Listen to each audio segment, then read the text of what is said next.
Logikanya, kalau nunggu dari jam 7 malam, ya, ngapain aja di luar Pak Polisi dari Polres Serang, Banten?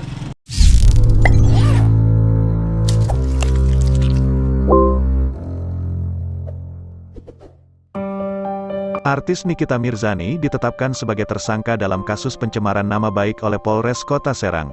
Hal tersebut diumumkan oleh Kejaksaan Negeri Serang Kota yang menyatakan telah menerima surat pemberitahuan dimulainya penyidikan, SPDP, dan surat penetapan tersangka.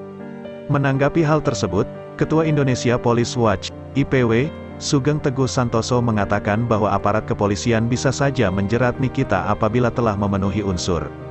Ketika undang-undang sudah ada dan diundangkan, maka bisa diterapkan kepada warga negara, terbukti semua yang memenuhi unsur bisa dijerat, ujar Sugeng dalam diskusi UU ITE Payung Hukum Berbangsa dan Bernegara secara virtual, Kamis, tanggal 30 Juni tahun 2022.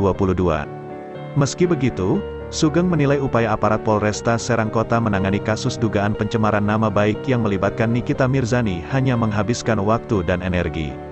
Pasalnya, kata dia, urusan pencemaran nama baik seharusnya menjadi urusan internal pihak pelapor Dito Mahendra dan Nikita Mirzani. Kendati demikian hal tersebut tetap dilaporkan ke Polresta Serang Kota karena Nikita Mirzani diduga melanggar aturan di UU ITE. Menurut saya menghabiskan waktu, menghabiskan sumber daya energi penegak hukum, tutur Sugeng. Tak hanya itu, Sugeng menyebut media sosial saat ini dijadikan konten oleh sejumlah orang untuk menyerang satu sama lain yang berujung pada laporan di kepolisian. Sehingga kata dia menghabiskan waktu dan energi aparat penegak hukum. Banyak sampah di ruang publik yang diproduksi orang yang tidak terhormat, di antara mereka itu merasa kehormatan diserang. Menghabiskan sumber daya penegak hukum, tak ada edukasi yang bawa nilai filosofis, papar dia. Lebih lanjut, Sugeng meminta perlunya direvisi UU ITE. Pasal pencemaran nama baik dicabut, karena rentan ketika diterapkan mengukur perasaan orang, akhirnya tersita sumber daya kita, papar Sugeng. Lebih lanjut, Sugeng juga meminta pemerintah untuk membersihkan konten-konten di media sosial yang tak bermutu dan tidak mengedukasi.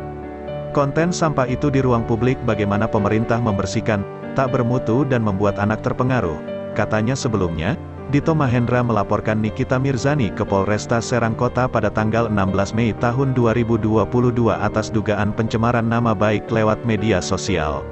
Sang presenter dikenakan pasal 27 ayat 3. Jo pasal 45 ayat 3, atau pasal 36 Jo pasal 51 ayat 2, UU ITE dan pasal 311 KUHP. Laporan Dito Mahendra terhadap Nikita Mirzani terungkap usai kediaman sang artis didatangi penyidik Polresta Serang Kota pada tanggal 15 Juni tahun 2022.